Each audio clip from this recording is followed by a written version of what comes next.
Mike Fitzpatrick from PricewaterhouseCoopers. You are an estate lawyer. Yes, so when people want to work out what to do when they inevitably, what do you say?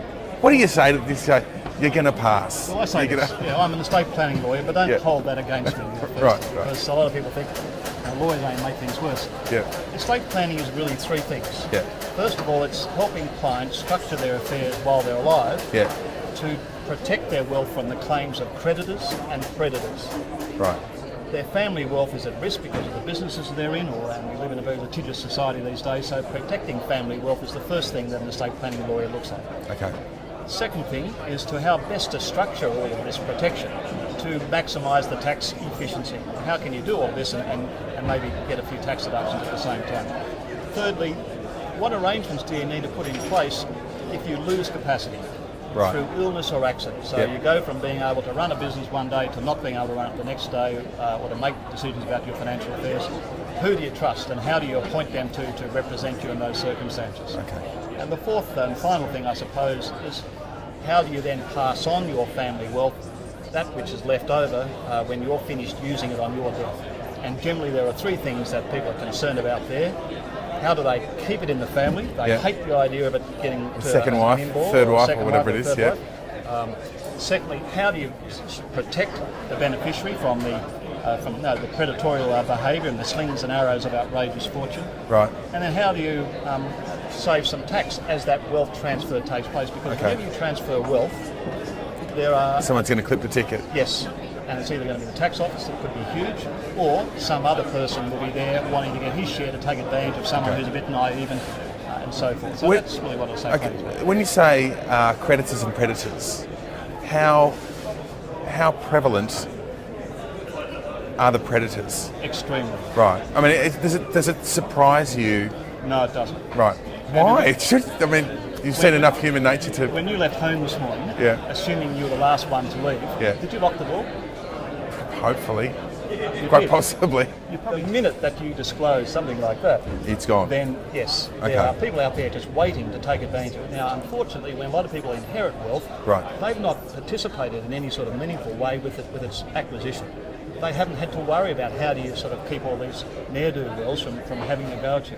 So the minute that someone who's naive or unprepared gets a whole lot of wealth in their hands, there are people that they're just like flies to a dead kangaroo on the side of the road. They just accumulate there in great numbers. So unless you're very careful, there's all kinds of predatory behaviour that will happen. Now, sometimes it's advisors or people claiming to be advisors.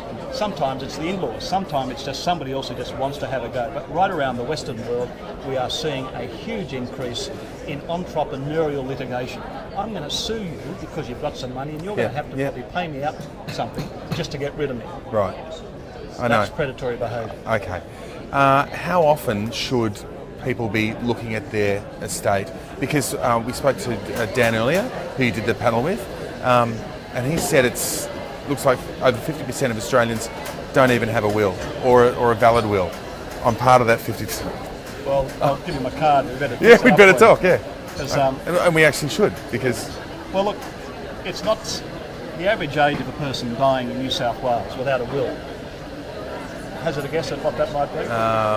75. 62. Right, okay. Average age of a person in New South Wales dying with a will?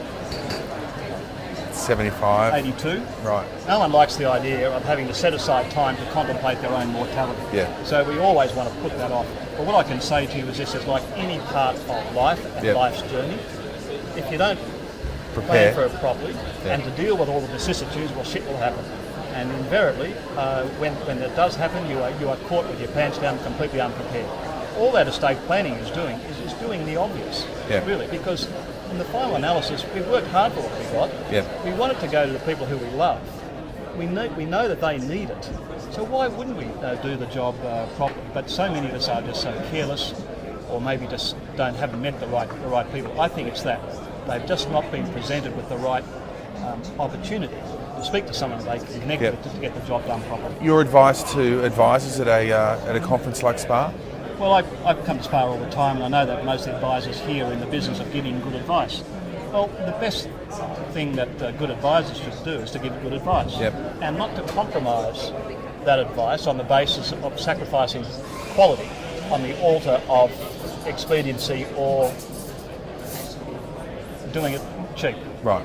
So I think these days, to do anything properly involves, as I say, proper planning and doing it properly and professionally. Yep. It may involve time from people who've done it all before and who want to be paid a decent fee for it. Some people just won't want to pay anything for anybody. I mean, you can buy a will down the shop for $29.95, but I've seen people. I saw someone last week with $50 million and who had something scratched out on a piece of paper which I couldn't even read. Okay, but if you could read it, is it valid?